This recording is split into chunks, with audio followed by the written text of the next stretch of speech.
Hello guys and welcome to How to Socials. In this video I'm going to show you how to manage notifications on Vimeo. So let's start. First open the Vimeo app. When the app is opened you have to tap on your profile picture on top right corner.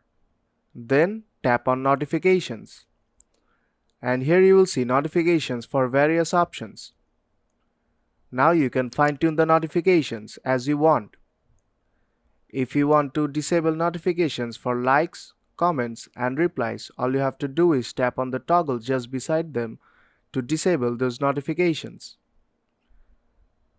Now I'll just disable notifications for likes, comments and replies.